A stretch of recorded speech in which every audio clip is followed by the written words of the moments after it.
Welcome to Practicing Awareness with Ed Conley. I'm laughing because I start this thing and I look and I do half the talk and I look down and it's not recording. So how do you practice awareness in everyday mind and situations? Well, I used to be a photographer and I love the wide angle lens. The wide angle lens is the practice of awareness because you see the whole field. A narrow focus lens focuses in on an object, one person, a bird on a fence. When you focus in on the bird on a fence, the background blurs. You don't know if that bird is in front of a jungle or in a farmhouse or a city or where. You focus on the bird. In America now, and that means you and me, have lost our wide-angle lens. All we see is objects, and the context or the background is blurred. So we substitute backgrounds like on a green screen. So we look at the same object, like the killing of the lady in Minnesota, the good lady. The killing of her is a fact. But then we look at it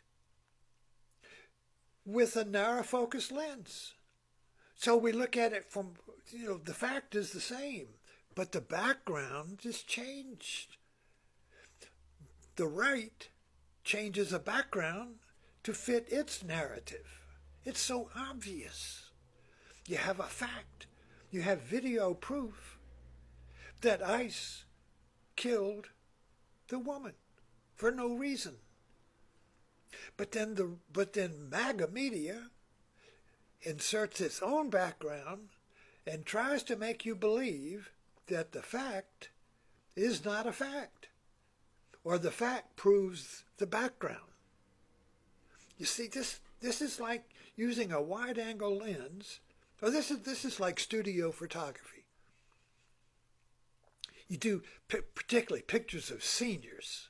So you take the picture of a senior sitting on a stool and you change the background. It used to be you would buy canvases and you would change the canvas. Then Photoshop came and you could change the whole background in Photoshop, you see.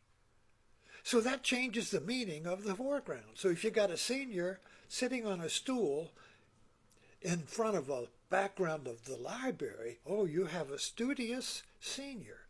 But you could take that same picture and put it in front of a racetrack. Oh, you would have an adventurous senior. So you change the meaning of the foreground by changing the background. And now, you see, my dear friends, we live in a media circus. Reality has become media. And we can watch it happening. It's like and so we keep struggling to take a picture of reality whose background and the foreground are the same. Like a wildlife photographer. If you take a picture of a bird on a fence with a wide-angle lens, the background and the foreground are in sync, reflect each other. The background is the meadow, and the foreground is the bird on a fence. They are two viewpoints of the same fact. Foreground, background. But what's happened to America is that through media, we have separated the background, the reality, from the foreground, and then we slip in a green screen. We slip in a new canvas. We slip in my narrative.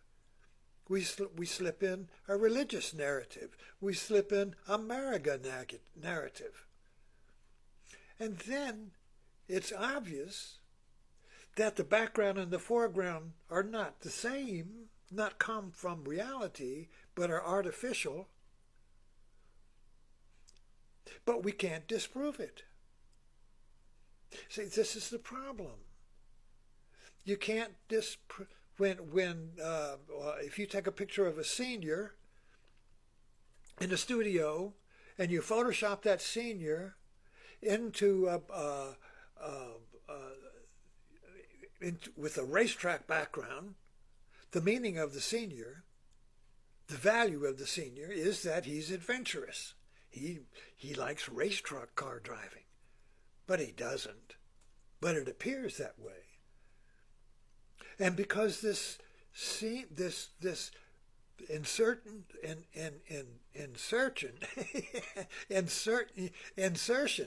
of a Photoshop background or a narrative, you see, is so seamless, if you believe the background, because your religion or your party has a narrative or a background, you see, you can't tell that it's not real. It appears to be real. It appears to be real.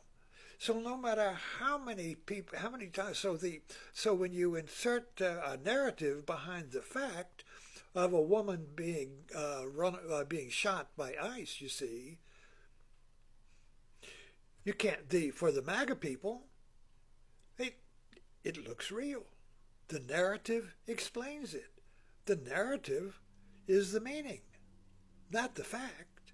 The fact is obvious now that you see the video that she was shot for no reason, through a manufactured fear, through a threat that didn't exist, you see. So this is driving us crazy. And I cannot help but think that these sacrificial lambs, this parade of innocents being killed by the ICE, you see, this parade of innocents is building a roar. And this reminds me of the movie, The Silence of the Lambs. What is the silence of these sacrificial lambs? It builds. It builds.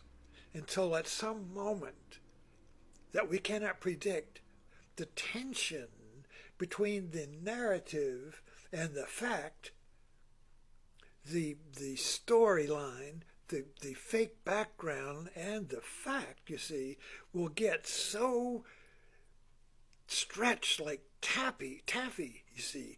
The gap between fact and reality and the narrative or the manufactured story of reality is stretching and stretching and stretching and stretching, and at some point it's got to come back. And when it comes back, it's going to come back with the roar, with the silence of the lambs. So the silence of the lambs will grow and grow and grow and grow until it snaps, and one little event, one little lamb will trigger an awakening of the American people. And we will say, we can't take this anymore. Enough. And when the people rise up and say enough, everything changes. Bam, overnight. And we'll say, well, what triggered this? Well, it was just one little event. It was very insignificant in the parade of all events, even a minor event. We watched this happen in the Middle East. You call the spring, whatever, these, revolutions that were triggered by an ice cream, somebody selling ice cream or something. Something triggers it. But the point I want to make here is that the wide-angle lens, we all have it. We all have it in our photographer's bag. But we've forgotten about it. We use the narrow focus lens. So to reach into that bag, folks, find that wide-angle lens and see the whole picture, the whole context. I'm 89, and I've got a good wide-angle lens. Subscribe to my talks. I don't know how they're going to turn out. They're not scripted. Thanks for dropping in.